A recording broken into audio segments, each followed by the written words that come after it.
He's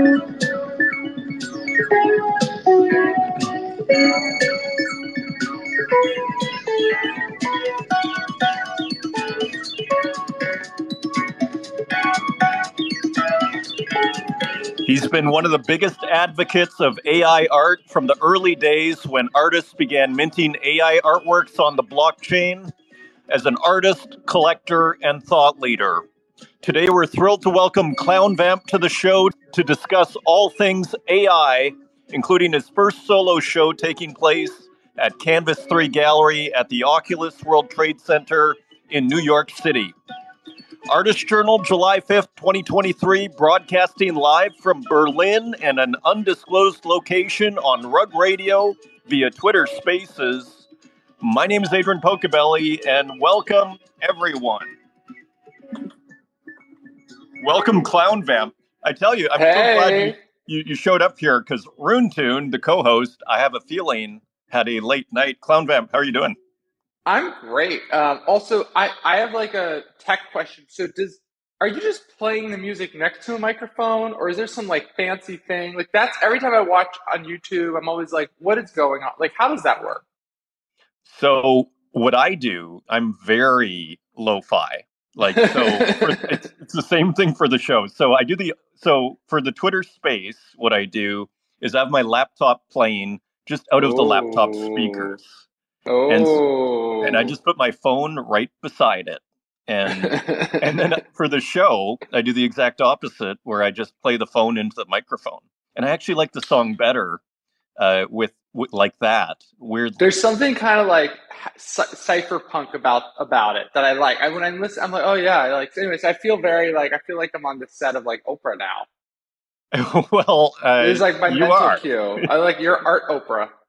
Yeah, we're the art Oprah, the underground Oprah of Web3 here. Welcome, ClownVamp. I have a new title here. I love it already. I just watched an interview with someone that works for Oprah, and it's funny. It's like, you don't call her Oprah, you call her Ms. Winfrey when you work for Oprah. Oh, yeah, okay, Mr. Pocabelli. Well, you can call me Adrian, but I guess that's what it's like for Oprah. So anyways, it's a hilarious little tidbit. What a crowd that's coming in already for this show. So hey everyone. It's going to be people. It's going to be a very fun show. ClownVamp is a very fun, exciting, positive individual. So this is going to be a ton of fun. So great opportunity today to come on stage, hang out, ask questions. And, ClownVamp, so here we are. Now, you're in an undisclosed location, and you probably like it that way. I assume. I'm in an undisclosed location in New York City. Oh, you're in New York. Okay, that is what I was wondering. So how are things going? I mean, you just have this show that opened.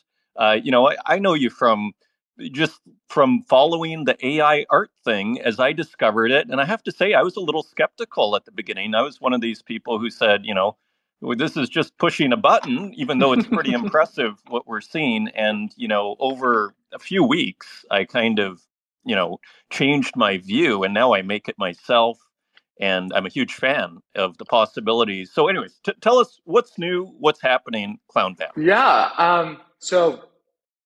I'm kind of a little bit in sort of like a, emotional hangover recovery. Like, you can have emotional hangover from positive feelings. Just so my solo show was a couple weeks ago. We did a one night only IRL sort of activation of it, which is the show was a recreation of a fictitious queer lost grandmaster painter.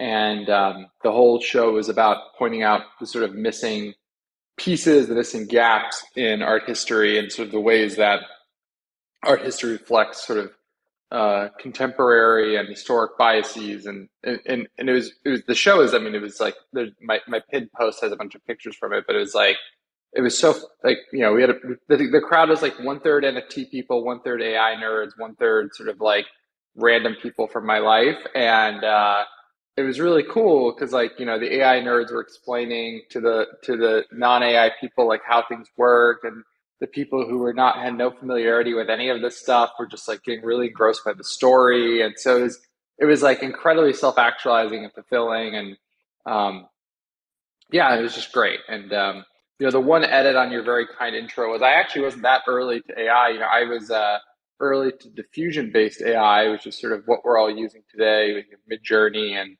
Stable Diffusion and Dolly. But there were people working with GANs for years, and it's been really cool to see the AI community over the last year, just sort of explode, and a lot of people on the same journey I have, and you have too, which is like, there's this new magic, genie lamp that can do all these crazy things, and it's so powerful that I think a lot of us approach it with skepticism, and then there's some sort of like transformation into acceptance, and eventually celebration of it. And so yeah, I'm really glad to be here, and I'm feeling good. Working on some new projects, and kind of in art creating mode, which is a nice place to be. Absolutely. And that's such an important point that you bring up. There were people that have been doing this for probably near a decade, right? In the AI, programmers. There's a guy, Trueface, who has been programming. He makes his own algorithms, so very important point that you make there, because it has exploded. And that is kind of when it came on my radar. And interestingly, I was just since I had to crypto, I think. And then all of a sudden, you just kind of have this aha moment where you just kind of almost put your ego on the shelf for a second and you just accept that maybe this is a good idea.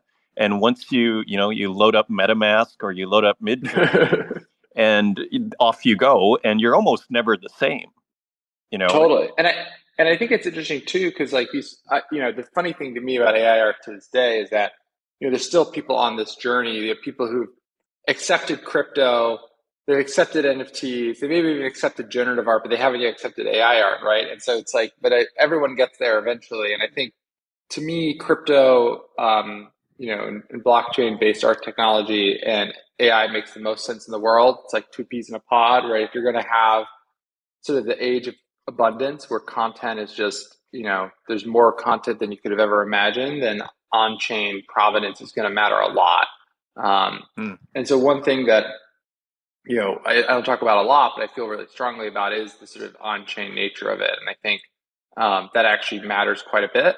And I think, I'm sort of a big believer that when it comes to NFTs, digital art is the sort of natural medium for NFTs.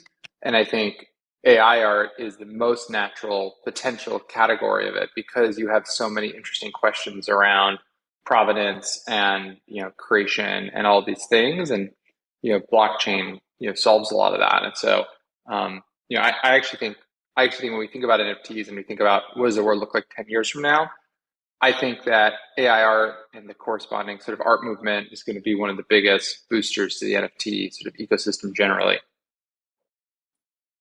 Fascinating. So, and you're like a big collector Yeah. as well, and so like you have a lot of conviction, you might say, in this space. So, what was your aha moment then? Because like, tell us a little bit, like, and very briefly, like, when did you get into crypto, and then when did you have like the AI? Like, was it before Midjourney or at Midjourney, or just tell us a Yeah. little bit about the background? So my crypto journey was maybe similar to a lot of people on this call, really stop and go. So, I think I looked it up. I forget if it was 2012 or 2013. I think it was 2012, my first Bitcoin purchase. And then it was like, very shortly after was my first sale. Like I bought it, I think it doubled or something, and I sold all of it. And I was like, wow, I'm really smart. Like I got one on them, like I was like, um, and that turned out to be really dumb, obviously. And so I went through like a long period in the woods of just like every couple of years, sort of building up the conviction that maybe this isn't a scam, buying it, and then it going up, and then thinking, okay, well, maybe it's probably just a scam. I should sell it and count my blessings. Um, and so I was a crypto skeptic up until 20, I guess 20, late 2020, early 2021, and I got Wow. onboarded sort of for real with NBA Top Shot, which is sort of, I think it was a lot of people's onboardings because you didn't need a MetaMask wallet, you just needed a credit card. And I don't like basketball, but really enjoyed, I was, as a kid, I was always collecting Pokemon cards, and I've always liked collecting things. And so there was just something, primordial that this was scratching, and I just fell in love with it. And I fell in love with NFTs, and that led to collecting PFPs. And then, I was a really active participant in PFP summer, and then eventually got burned out, started the ClownVamp sort of persona account, I don't know what exactly you call it, to be able to focus on art. And, originally just collecting art. And then March of 2022, the Midjourney beta was going on, and people were starting to post things they were making. It was a private beta.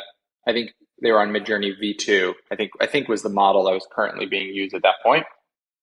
And it was just one of these things of like, I was like, whoa, these. And now if you look back at them, they look like pieces of melted wax. But at the time, I was like, this is amazing, and started like collecting a few pieces. Some of the early stuff I collected was like, Rare, who now is a really successful super rare artist. Indy, who might be on the call. Indy Solta, Nikita, and got really fascinated. And then Xerox, who's a really popular Tezos artist, he was playing with these things, and I asked him if he could help me get an invite to the beta. He got me an invite to the beta, and from there it was just like game over. Like, I think I spent the amount of hours of my life that have since been redirected towards creating AI art is just, it's a huge percentage of my time.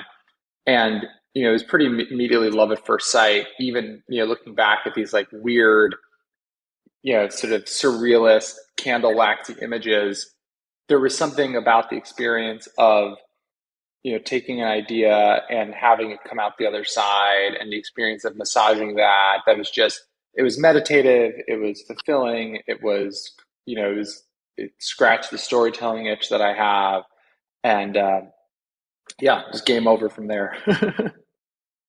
Well, it's so interesting that you say that it was time well spent, and it worked, that it was taking so much of your time, because it does feel like time well spent. I mean, I spent a lot of my morning this morning making AI art, or just fooling around with it, and I think that's a key kind of part to understanding, the getting past the is this just pushing a button sort of idea, because it's actually quite hard to do, I would argue, to make like what I would call, to get the results you're looking for in AI art. Like, you do have to sit with it for quite a few hours to start to, get somewhere with it. So I guess my question for you is, how long did it take for you to start to get somewhere as an artist? So you got in the beta, maybe that was like April or May, about a year ago? Mm-hmm. I mean, a Yeah, little yeah. over a It's like year ago? 13, 14 months ago. Yeah.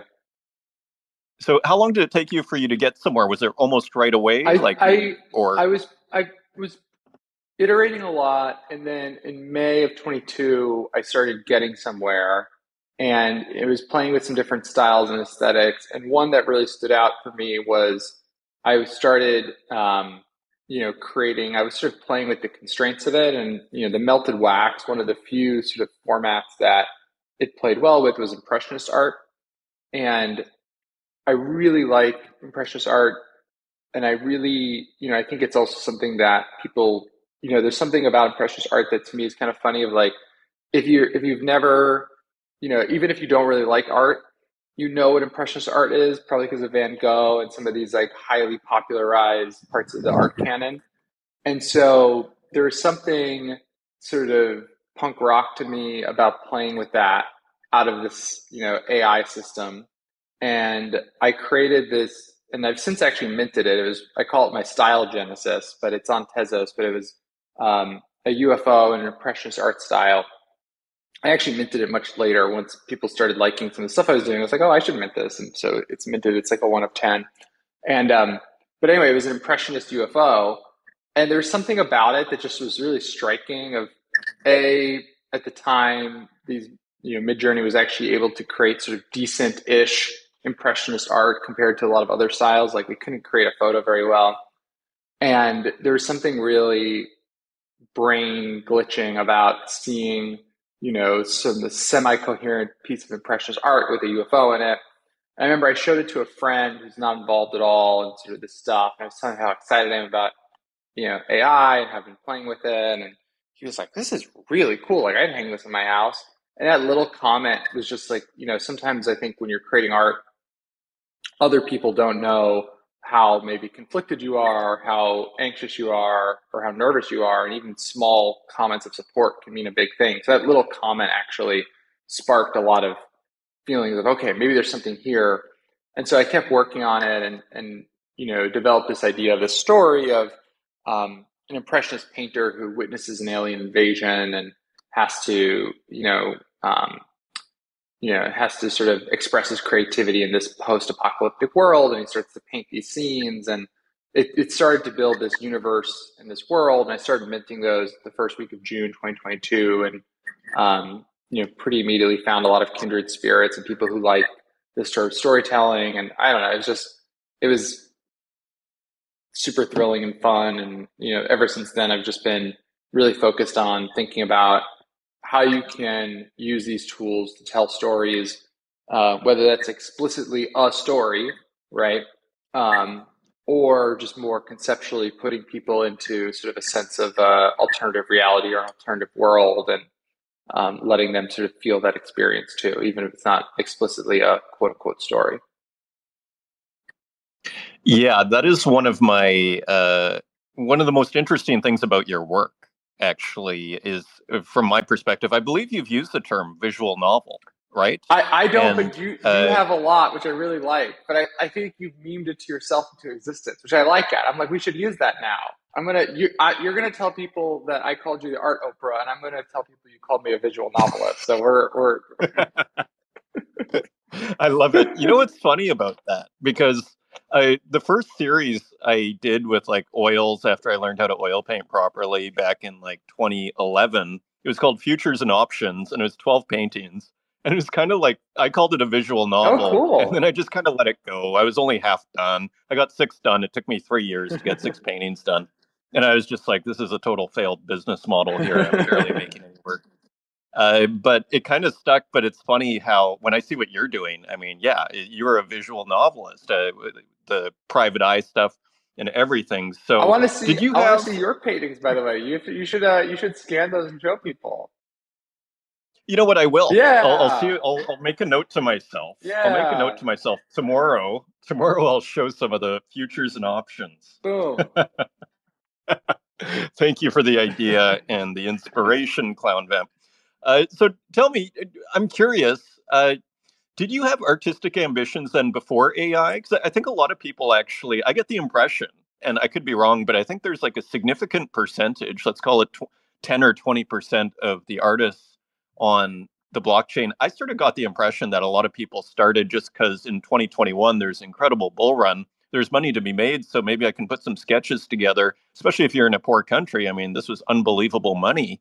Um, so, and I don't think there's anything wrong with that either, by the way. I think that's actually really cool. Who knows how you stumble into these things? I'm curious about you. Like, did you go to art school, or was this kind of a late thing and you're just like, let's try this? Yeah. So my background when it comes to sort of arts and creativity is kind of fun, I guess. I in middle school and high school was like really my sort of primary identity outside of being a kid was being a photographer. So I was like obsessed with photography. I like built a lighting studio in my basement. I did a lot of sort of portraits and band shots for like the emo and pop punk bands near where I grew up. Like that was sort of my shtick. I would go to like concerts and festivals and take photos for like online zines and stuff. And it was kind of a fun way also to go to free concerts, which was like a good hack. And so I was obsessed with photography, learned a lot about like Photoshop and composition, all these things, and had a sort of flirtation with do I want to go and be a professional photographer, and ultimately decided no. And so I sort of left the visual arts behind when I was, 18, and then went on a sort of a crazy journey, involves a lot of different things. Um, Eventually found writing as one of the things that I really love, and started doing a lot of writing, both nonfiction and fiction and sort of the IRL world. I'm sort of more known for sort of nonfiction writing, and I got really interested in storytelling, and I was trying to find ways to do more things in fiction, and that was around the same time that AI art sort of found me. And so when AI art came into my life, I'd been exploring a lot of different ways to do more fictional storytelling, and it hit this sort of like, it's like when you learn a language as a kid and then you go back, it's like I took Spanish in high school and I don't know any Spanish, but if I go to Spain, I can kind of somehow all of a sudden I'm like, quiero, like I'm like speaking Spanish. It's kind of a similar thing where there was like, it was activating a bunch of these neurons that from photography, whether that's like curation, composition, color, lighting, white back, like all these things, which were deeply sort of ingrained. And I spent, hundreds and hundreds of hours on and kind of put to the side. It brought them all back. And at the same time, it was hitting on this need I had to tell more fictional stories. And so there was this weird, I tell a lot of my friends who've known me for a long time that this is the most sort of self-actualized thing I've ever done, where it's a lot of my interests compounding all into one, all at the same time in a way that's just like super bizarre. Like if you, my friends who know me, it's like, I love tech, I love creativity, I love art, I love like exploring new things. And so this was like perfectly built for me. And I think that's been true for a lot of the AI artists that I collect or I'm friends with, is that a lot of people have come here through really different paths, right? Some are incredibly skilled traditional painters. Some have never picked up a paintbrush. Some are big fans of art, but never thought they could express themselves. And for whatever reason, this new sort of method of creation really spoke to them. And I think that's one of the things that's most exciting and liberating. And, one thing I think that's really cool about it that I talk about a lot is, you sort of are talking about also the way that like people all around the world sort of access NFTs and all this stuff. And, a lot of the artists I collect are in, countries I've never visited, would be very, very long plane rides to get to. And one of the things that seems, to me at least, most exciting, and I think when we look back at this moment in history 30, 40 years from now, we're going to talk about the fact that AI art is, going to be one of the most accessible, least gate-kept forms of art creation, right? Whether that's the fact that many of the tools are literally free. You don't need to have a super powerful computer because you can use, Google Colab, and it's all in the cloud. So you don't even have to have a GPU really that's decent. And then, the fact that, it's this sort of punk rock sort of thing that a lot of traditional people maybe look down on, has created a lot of space for non-traditional, people to sort of come in and take up some of that space while it's still sort of growing and there's still sort of room. So I'm really excited about the cultural significance of AI art as this like uber, the world is flat art movement that, I think is going to, when we look back on it, be quite striking. And I'm sure we're going to have, a bunch of famous names that, come from countries that are not in Western Europe or North America. And I think that's really exciting to me too. I totally agree. And it feels like, it's one of the hallmarks of this whole space is how truly international it is. And it's effortlessly international. It's Totally. not like these shows, that happen in, Western cities where it's like, okay, let's put an effort in to include people. Here, it's just like, it's truly an international situation. And in a weird way, I mean, digital art, as many people have pointed out, has been happening, at least for 50 years. But in a weird way, it's like that democratization that you're describing. It kind of feels like, in a weird way, it still feels like the start or another start of sorts. Totally. And again, this kind of this punk rock aspect, I think that's a really great way of putting it, because even pixel art, for example, you don't necessarily need to have like a very good hand at drawing Totally. to make pixel art. And then this is the next, and pixel art's huge. And it's sort of like AI art. those are almost two big categories that are really just kind of native to this space to a certain degree. And I feel like AI art's the same thing. Like you don't need any training. Totally. Like you just need an eye. Totally. I mean, is art, And the so thing I'm sort of interested in, I'm curious your thoughts because I know you think a lot about this stuff. Is one thing that I'm playing around conceptually now with my art, sort of going forward, and a lot of things I'm working on right now. But I'm also just thinking about is as these models become more perfect, what does that do to AI art with a capital A, right? Like, does that mean that the creativity moves to these sort of really down the line applications of these things, whether it's like making movies or really sort of complicated things that are empowered by AI? Or does it mean that people sort of, in the same way like glitch art, for example, people are doing a lot of glitch art with analog systems. Do people sort of stop in 2022, 2021 era models and say, this is what AI art is. I'm going to use these models. So I don't know. I'm curious what you think, because I've been wrestling with that a little bit, this sort of balance between taking the AI out of it and keeping the AI in it, if that makes sense. And I feel like that's like a big unsettled question.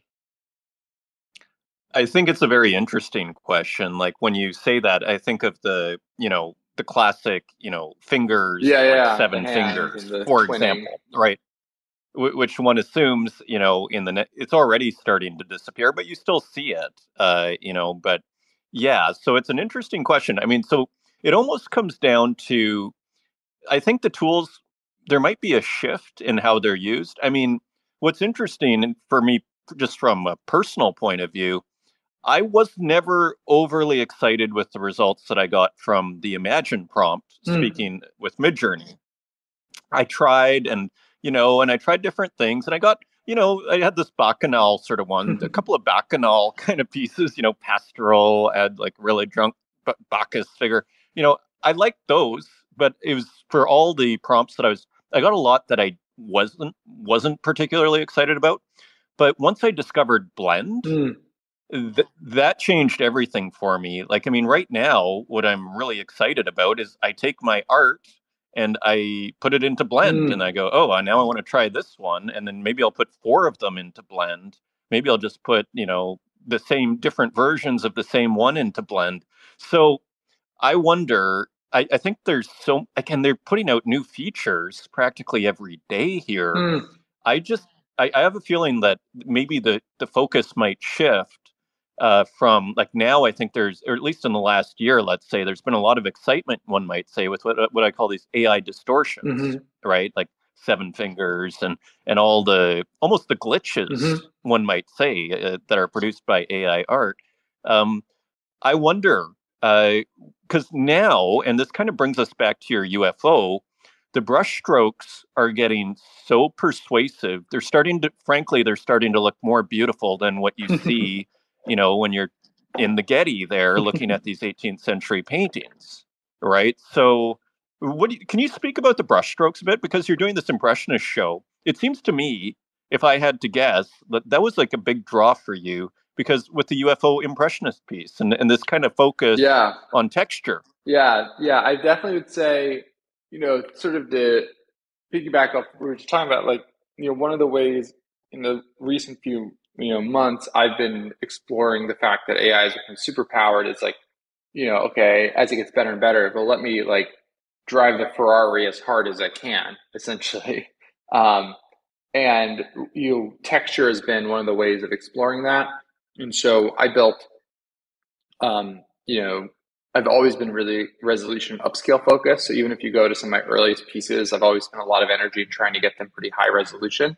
Because, for those of you who haven't tried it yet, a lot of these models, stable diffusion, 1.5 will create a 512 by 512. Stable diffusion XL, I think, is 1024 by 1024. Midjourney is a bit bigger, but none of it's that big.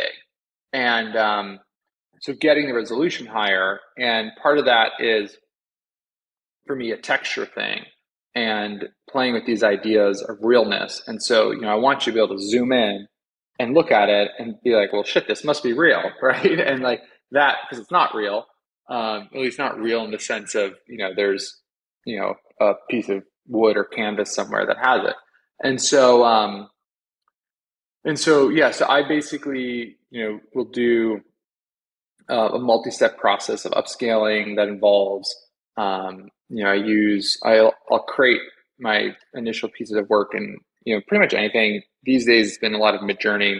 Then I bring it into Stable Diffusion. I use a lot of their tile workflows that basically split up a piece in tiles and then re-render each tile. And you can do that multiple times with multiple iterations. And there's all sorts of things you can do. Like I have a bunch of custom texture files that I've made that I can lay over an image in Photoshop. I turn multiply on and I put that on and add sort of texture. And I do that. Then I run it through Stable Diffusion and it takes those little details and sort of extrapolates them into more intricate details. And so that's been one way that I've been reckoning with and dealing with these sort of questions of, okay, as AI becomes more superpowered, what does it mean to use AI art? And one of the ways I've been dealing with it is by trying to run the race car as hard as possible. But I don't know if that's sustainable, right? Because I think the race car is going to turn into a rocket ship pretty soon. I've been exploring Gen 2 and these text to video models, and it's totally shocking. And fast forward a year, it's going to be even more shocking. And so I don't know. That's sort of one of those things where there's part of me, and this is maybe my personality, but I know a lot of people have sort of in a similar boat where there's part of me that says, okay, I want to just take the rocket ship and go as hard as possible and create the most intricate, over the top AI details. And there's another part of me which wants to just use old models and create weird seven finger art. And I think wrestling between those two modes is actually going to be a lot of fun. But that's at least how I've been dealing with it. So. Absolutely fascinating. And I was going to ask you if you only use Midjourney or other things. So you also use Stable Diffusion, but primarily Midjourney. And I imagine you look at other stuff Yeah, I too. use all of it. So I would say I use recently I've been using Midjourney, but then Stable Diffusion XL.9 just came out, which is equally as good, and so I've been exploring that. And a lot of times my workflow will look like I'll create something in Midjourney, but it'll use image prompts too that were maybe originally created Stable Diffusion, where I like the textures but not the image quality. And then I'll do a lot of inpainting with Dolly, or I'll use the stability plugin in Photoshop to do inpainting, and then I'll bring it to Stable Diffusion to upscale. So it's like there isn't really there isn't like one tool I'm sitting in. Yeah, it'd be nice, but I kind of like the chaos of it all. Yeah, absolutely. Totally fascinating. And welcome Runetoon to the show. I guess Runetoon had the plumber over. Runetoon, how you doing? I'm doing good. Sorry for the tardiness. Yeah, when plumbing calls, plumbing calls. There are no exceptions. Did you get it There are fixed? no Is it exceptions. fixed, or are we still dealing with the flood? It's all scare? good. Okay, All okay. good I was now. just worried there. Yes. The leak has stopped. I did actually try and swing over to the Oculus the other day. Unfortunately, the Canvas gallery where your show was at was closed. I'm not sure. Is it still up? So no, it was a one night only thing. There's a virtual version though. Bummer. Yeah. There's a virtual version. If you go in my pinned post, you can find the virtual version. But the Canvas gallery is pretty cool. It's like this company that basically takes over vacant space in malls and turns them into all sorts of different experiences. And the one in New York has a partnership with Super Chief and Super Rare and Transient Labs. So there's sort of like rotating shows in there. So it's not like there's like one permanent show, but we had this. Yeah, when I walked by there and looked through the window, even though it was closed, I could tell that it wasn't going to be the show of your work that I but was seeking out. Thank you for taking a look. I appreciate that. Oh yeah. No, I really wish that I could have been there on the 21st. I was out of town that day. But otherwise, I would have done anything to be there because that sounded like it was such an incredible show. Thanks, I appreciate that. It was really great. I was happy and tired, which is a good dual emotions to be. Yeah. Well, the production looked excellent. I mean, you really did it looked like a pretty professional job. I guess you and Canvas3 putting all the booklets together, and it looked like there were title cards. Yeah, I mean, it did look very impressive. You had nice documentation. I mean, we Thanks. could see everything that was going on. Thanks. Yeah, I was trying to like, I think one of the areas I'm interested in playing with is these, and a lot of the art I've been collecting recently even is these sort of things that cross dimensions, right? So, AI art that has a physical component, and for the Chester Charles show, the actual, that opening party was part of the art, right? Like people going there and having this sort of effect. I had a couple people be like, wait, it's not real, like that was really important to me, was this sort of alternative world, alternative thing. And to do that, that meant like, okay, let's have exhibit labels, let's have placards, let's have brochures, let's play with those things. They're not that hard to do, right? But like, it's funny you say that, because even when you were like announcing it on Twitter, I understood that it was like a fictional story, but I had to look it up just to be sure. Yeah, I had a bunch of people who told me they did that, and it I was was that like, convincing. yeah. Well, it's totally awesome. Can you tell us a little bit about the story? Yeah. I mean, I haven't like, how do we even read it? Because it looks to me like this is multi-chain. Like I thought I saw a work on Tezos and one on Super Rare. Is that right, or am I mistaken? No, you're right. Yeah, if you go to so if you go to my pinned post, there's a link to a cyber gallery where you can walk through it, and each all of the text is actually in the gallery. So each piece has the sort of, in the virtual gallery, has the label. So basically, the story is that in 2021 there was this cache of lost art found that was hidden away because it was very gay, and the painter never achieved any sort of fame during his lifetime because he was painting and just sort of hiding it away, because it was too queer for the time. It was not something that, it would have been too much of a scandal. And so the story is that we found the art, and then this is a showing the art, and in showing the art, I have an artist note in the front, but then everything else is sort of with a wink and a nod that this is real. So there's sort of a bio card, and then each piece comes with a exhibit label that has a curator's description plus a recreation of an inscription that was quote unquote found on the back of the painting. And the idea was that the story exists on a few dimensions. So the story exists in the dimension of the concept, right? And the story exists in the dimension of the aesthetic and the art and the sort of aesthetic development of the artist over time. And the story also exists in the dimension of the inscriptions. And so, you could approach the show from just saying, I want to look at a couple pretty pictures. You could approach the show from saying, I want to like read every single word of all the stories. And some people, it was really cool, like on the virtual version of the 21st, like went and read every single part of the story. And if you read all the stories, like there was drama, there's love triangles, there's all sorts of, I got up to some mischief. And so, are all of those details still available on the? Yes. You said it's on Cyber. Mm-hmm. Yeah, okay. Yeah. So if you go to my pinned post on that thread, there's a link to the on Cyber. And if you just walk up to any of the pieces, and to the right of each piece is the exhibit label that was also the same text that was found in the IRL show. And so yeah. So it was I was basically trying to take this sort of container of a career retrospective and use that format as a storytelling tool, and all the sort of corresponding pieces that sort of come with that, right? And so that's why things like the brochure were important to me. One, because I just believe that physical shows should have physical artifacts. Like that's I don't know, there's something about it. Like I just think that's really important.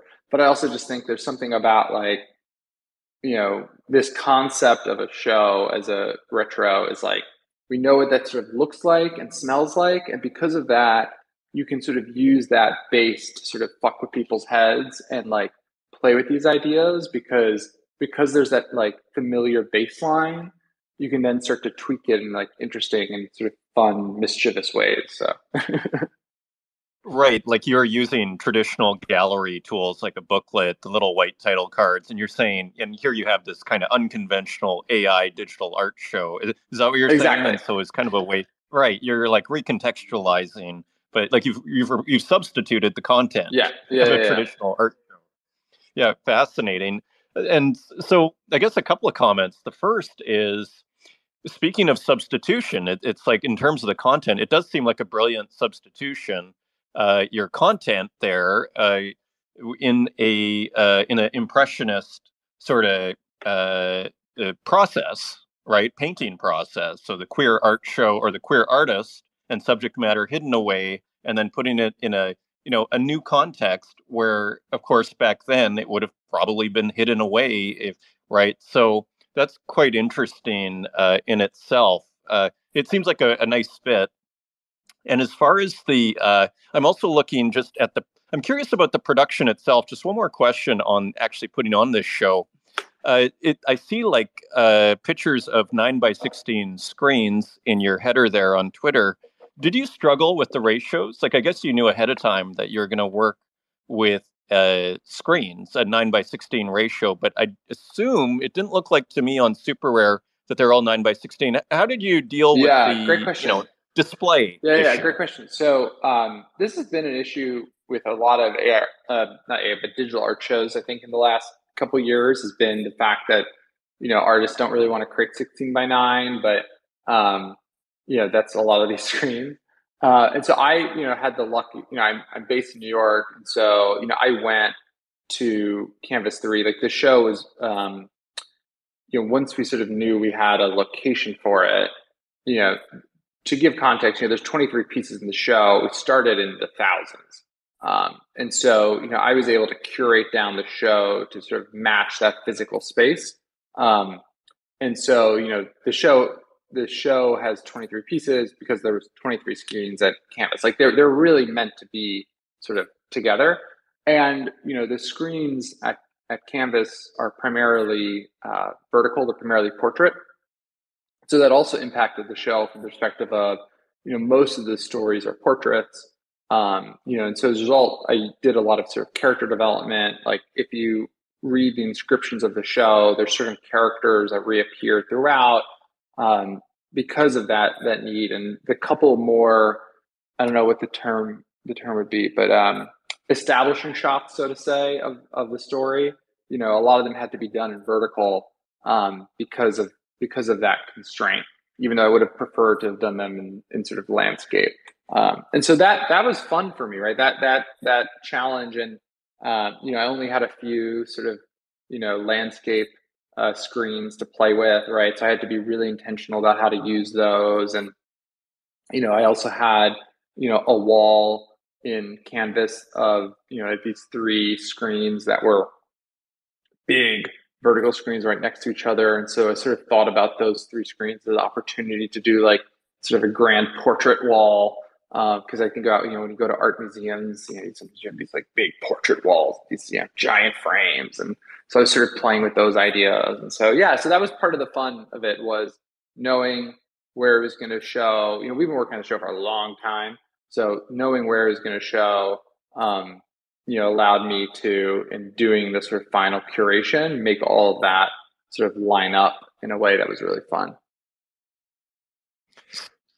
Super. Would you ever go ahead? Would you ever consider,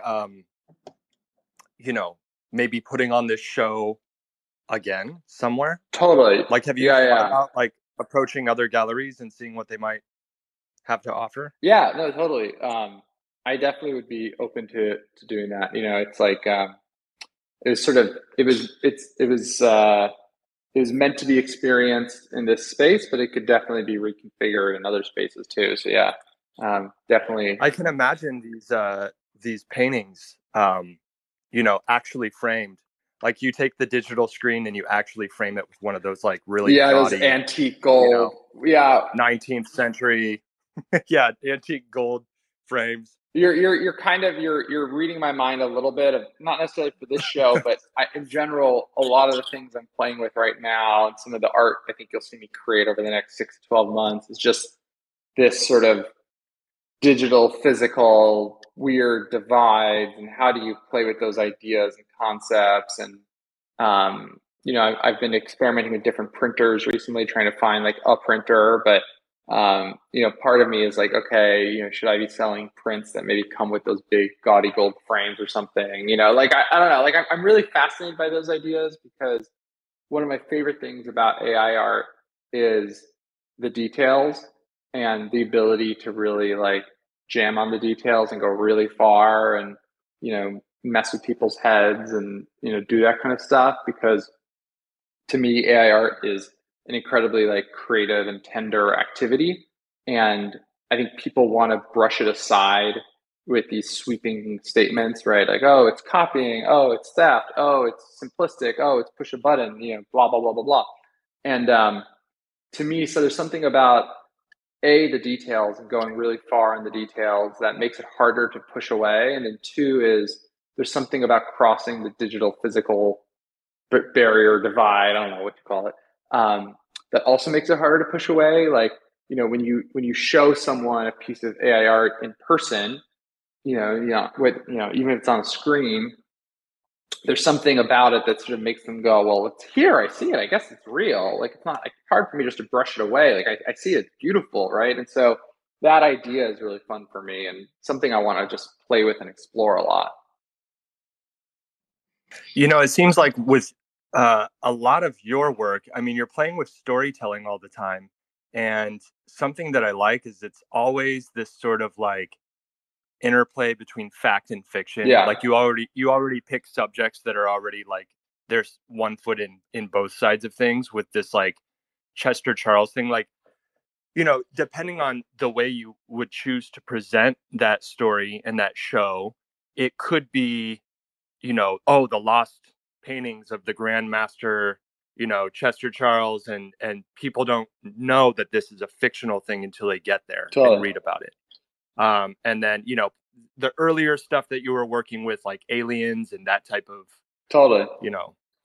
Yeah, and I think there's part of me which is like, there's like, those ads, right, where it's like, I don't know if for those of you who are in America, there's this cheap shoe store called Payless Shoes, which did this famous ad where they, put like a fancy logo on a empty boutique and sold their $20 shoes for $900 and filmed it and created an ad out of it. And like, to me, it's too much of a gotcha, like I would feel too bad about it. I like that concept in general of making people question why we assume certain things and but it's too much of a gotcha for me. So conceptually I like those ideas. They seem a little like maybe it's too mischievous for even a clown vampire. So Well, beautiful. And if anybody is out there, the time is moving fast. So especially AI artists, come on stage and come hang out with ClownVamp and ask any questions you might have, technical or otherwise. ClownVamp is very clearly well versed and is a writer IRL, so can describe his thoughts very clearly. I found it super interesting what you're saying, how you enjoyed the challenge of going vertical. And it's almost something I see a lot. Like I see it in my own work. There's a bias towards the vertical in digital art these days, I'd argue, because you make a big wide landscape. I mean, people are looking on their phone half the time. It doesn't really work that well on a phone, but it also kind of makes horizontal works or landscape works kind of special in a weird sort of way. No, I totally know what you're saying. Yeah, and then there's square, which feels like perfect, like feels like the sort of norm, and there's all these weird ways in which this sort of constraints of our viewing impacts the art. It's actually quite interesting.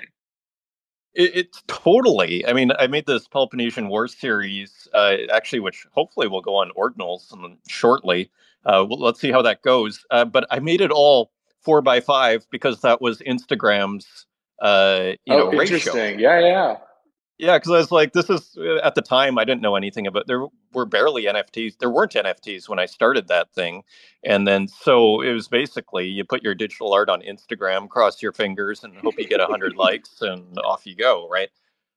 So it is interesting. Yeah, it's something. And even now, I still have that bias because half the time I'm working on the phone, right? Totally. So it's not like you're wanting to make big horizontal work on your phone. Speaking of the phone. Like I use Discord on my phone and I love it because I can go make AI art like I was this morning. It's like you go anywhere. You're waiting at the gym for the class to start. Do you use your phone primarily? I use all of the above. So I will so I have like a big screen in the studio where I work. That's it's sort of my happiest place to work. But then I have an iPad and a smartphone, and I actually love the iPad and the Discord app for creating art. So like I'll go to a cafe, and I like it's a bit bigger than the phone. But it's tactile, like I'm touching the buttons. There's something about it that's kind of fun.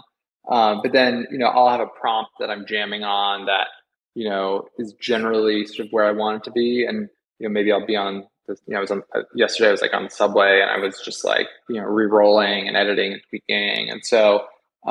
Yeah, I mean, I use it all of the above. I definitely have been the guy at the gym who's like lingering on a workout machine because I'm like re-rolling my prompt, which is some like real nerdy shit, I laugh because like I do gym classes because I wouldn't do any exercise otherwise. And literally waiting for the class to start this morning. There I am. Like, okay, let's one more time. upload image. Yeah, hilarious. And kind of a technical question. We kind of touched on, the different kinds of prompting earlier with like Imagine and Blend. Do you like defer? Like, is there any where do you normally start? Do you start with Imagine? It just depends, I would say. So for example, so I have this series called Detective Jack, which is a choose your own adventure series on Tezos, which is I call it Barbie Noir. So it's sort of a noir illustration aesthetic, but very pink and very sort of Americana, and I'm sort of playing with some ideas there. And for that, for example, for the second season of it, because it's a month long sort of interactive adventure. I used images from the first season as image prompts for the art from the second season, but Midjourney had gotten so much further than the first season I made on Stable Diffusion that I was able to like create things that were much more coherent and aesthetic, but I used the colors and textures and sort of like vibe from the first. So it really depends. With the Chester Charles show, I used primarily no image prompts. It was primarily just text prompts and pretty convoluted text prompts because I had to mature and change the aesthetic development over time. So I kind of needed to like add and subtract quite a bit and bring in different artist influences. And then, Midjourney has this, desire when you do stuff outside of photos, I find, to sort of make everything sort of, tries to bring stuff into the mean, I guess. And so, there's things you do for that, like style raw, style zero.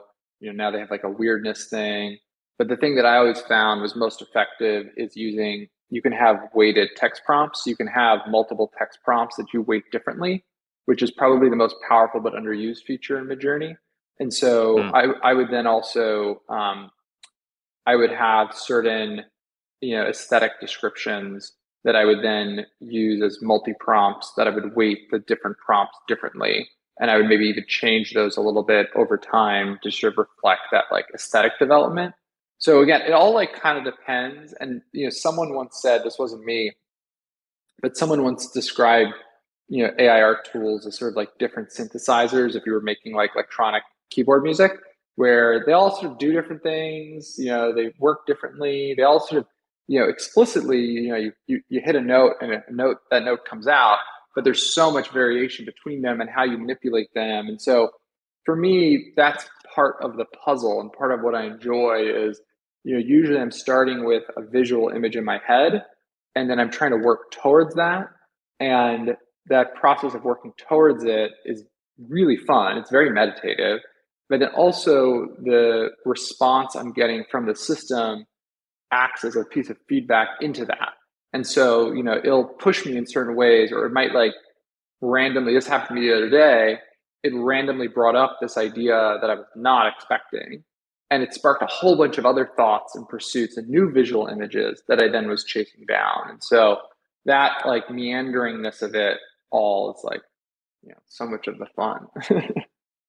I mean, you totally see how it feels infinite. Yeah. How, right? Like, I mean, I feel like AI really brings out that, sense that really like with all the images that have been made so far, it's like weirdly, it feels like we're only scratching the surface when you're making, you probably have like 1,000 or more, maybe thousands of, impressionist paintings that are kind of convincing, Totally. as your Degas, ballerina work is, ballet work is, it's a fairly convincing work. And here you're probably sitting on thousands of like unmade Totally. impressionist paintings, Yeah, it's so right? funny. I use Adobe Bridge to organize everything, and you know, there's something about your mind's eye that gets overly familiar or fatigued. And one of the things that's been really joyful for me now,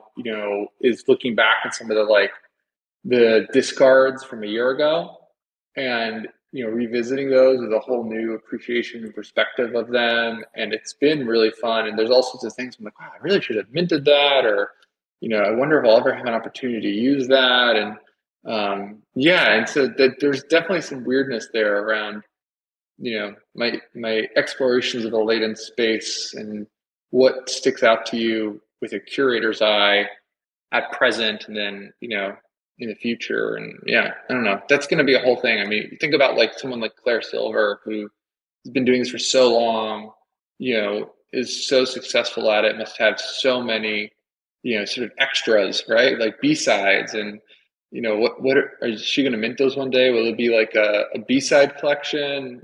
What even is a B-side? I don't know, it's kind of fun. Well, I love Claire Silver's take that really with AI art, taste is your only limitation. Like, and I totally agree with her. It's like that's what's so crazy about it, with AI art. So a couple of quick questions here as well, just on the minting side of things. So why did you decide to go multi-chain? Because my sort of instinct would have been, oh, why don't you just put it all on super rare and this sort of thing, right? Yeah. Tell me about the thinking behind that. So it's a few things. So for context, the show is, the series of one-on-ones minted on super rare, and then there's two open editions, one on Tezos and one on ETH. And I think like I really like people being able to be involved. Like I think part of coming to this with a collector's mindset is I think I have a sort of empathy, appreciation, love of collecting that, I'm like, even when there's something that's maybe, I don't know, it's like, the one of ones, sell for, like 2 ETH, and like, that's like not accessible to most people, but you still want to be like a part of it. And you want to like, whether, you want to build your collection and have things. And so for me, having the open edition is like a cool way of building that community and like having people be able to be a part of it. And so I'm definitely a super like sort of OCD about like, contract hygiene and all that stuff. And so there's a part of me which would, yeah, love to have it all on one contract. That's the only place it is. But the part of me that wants people to be able to like touch and feel and be a part of something sort of won out. And I think luckily, Deca and a bunch of other tools have sort of made that multi-chain issue, I think, less of an issue. And so like I'm working on, my Deca artist profile and bringing everything into one place. And so, yeah, so you're scratching on a anxiety of mine, because I'm very like, I'm like, oh, okay, how can I not have like 30 different contracts? But I think it's important to, create ways for people to access art that aren't, super expensive and all that kind of stuff. Well, it's back to that whole idea that it's a feature, not a bug, that art on Tezos is so cheap, Totally. right? Like, I mean, right? I mean, and that as a collector, like I probably would have like two RJs and in that first work I collected way back when, like I'd probably have three artworks in my collection if it was only on ETH. So, but luckily with Tezos, yeah, that's a completely different story, and it may not stay like that forever. Yeah. We might add. Right? Yeah, I mean, obviously, so, also Tezos was at $5 is a lot more expensive of a chain than it is right now, right? And so, well, it's a complete different story. Yeah. All of a sudden, selling for one Tezos for your edition of 20 is not such a terrible day. Yeah, right? yeah. Like, So I hope it goes back up soon because I get a little worried about some my friends and stuff. But yeah. So, Tezo sub $1 is not what we need. yeah, but a huge opportunity, perhaps. As Perhaps. long as, yeah, perhaps if it doesn't go to 40 cents first, we shall see. And also, just on the book front, you're mentioning. I guess the first thing is, were you happy with the prints that you were seeing? Because I think it would be quite a challenging thing to make a persuasive print of AI, but I do think it's possible, and I think I may have seen one or two on Twitter that I went like, oh, that looks really convincing. I can't remember the artist, if it was Lily Illo or someone else. How's your experience with just trying to print stuff out? Have you been satisfied with what you're achieving there? Stay tuned. Stay tuned. Not yet, but we're Stay getting tuned. there. Work We're in making progress. progress. Yeah. Good question. We'll circle back in our 6 month reunion tour. Good. And just finally on another front, I think we lost Runtun. He maybe had to get back to the whatever's going on with the plumber. I hope everything's okay there. Just in terms of, you mentioned that in real life you are a writer of nonfiction. You're flirting with fiction. Do you plan to turn any of these visual novels? Do you kind of conceptualize a book? I imagine you must have thought of this.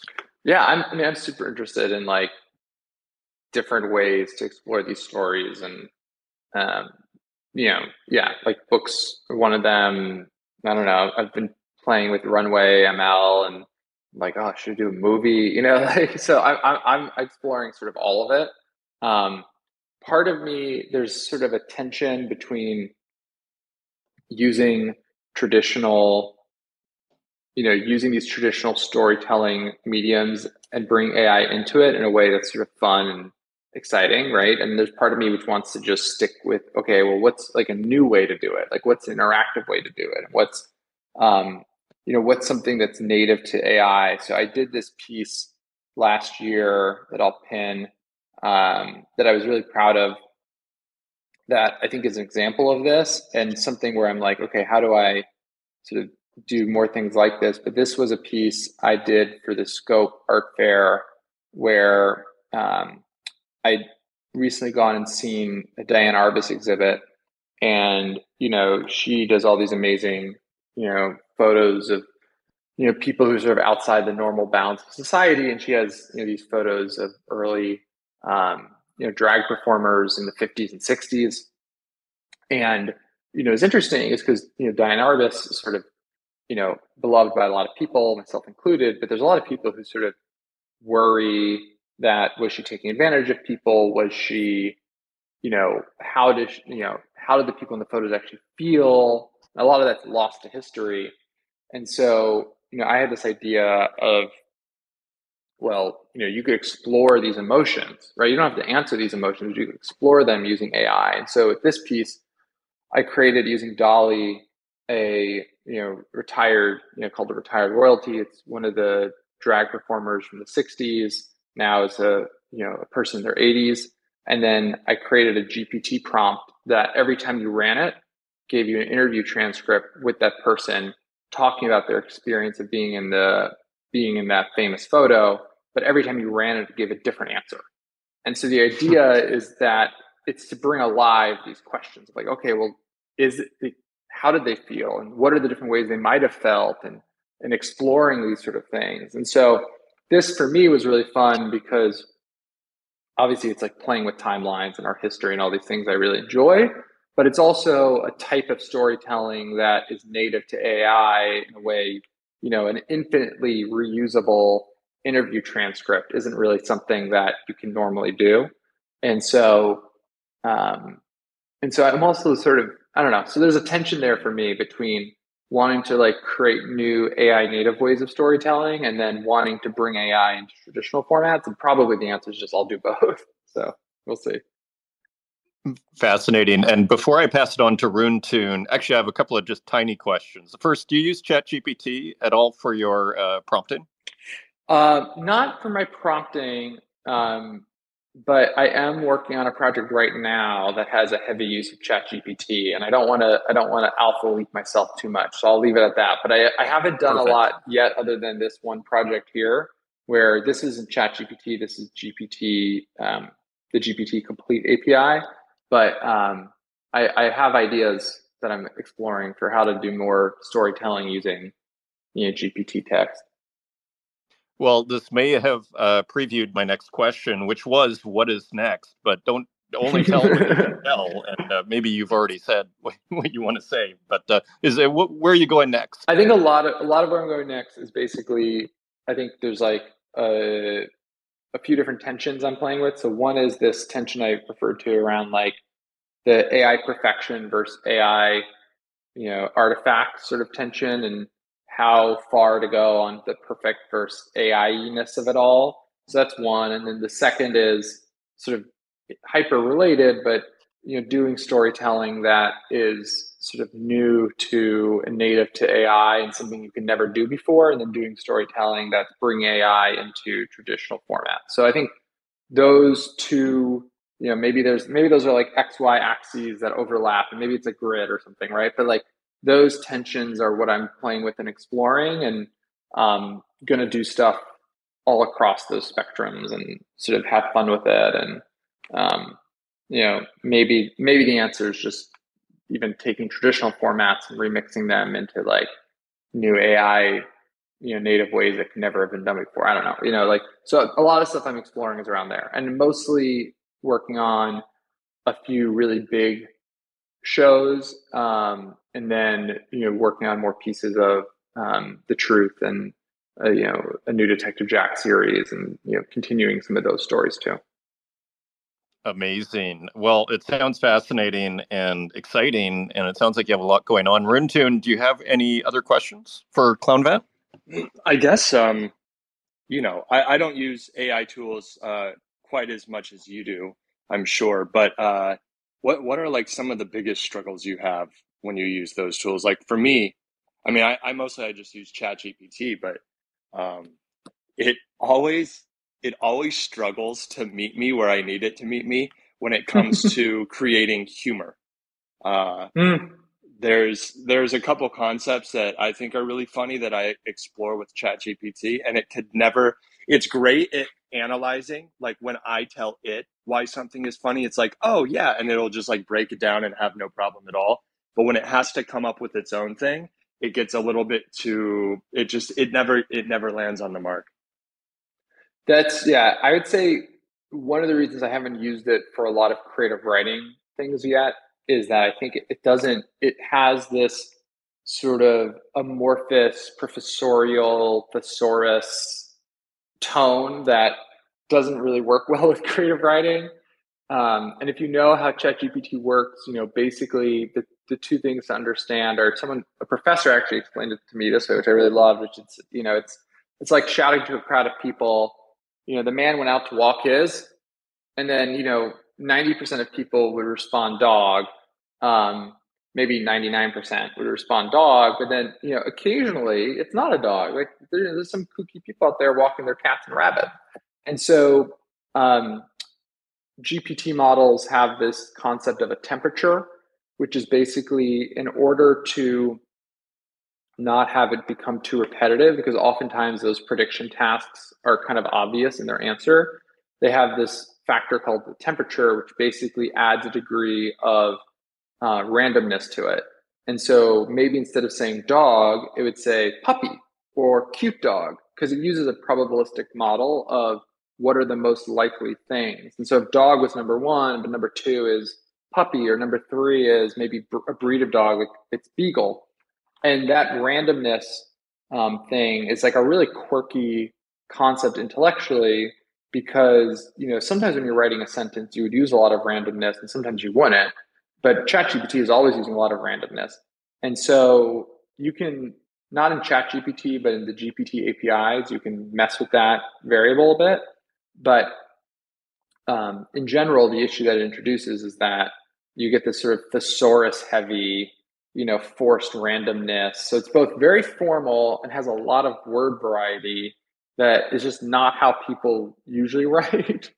And so I think they need to figure out how to fix that and how to, and anyway, but it's all to sort of say that, these technologies are super emerging, and, there's sort of weird quirks in them that right now, you can really use ChatGPT really well to cheat on your homework, because, it sort of writes like a, like a, like a college student who's thinking that the sword is sort of heavy.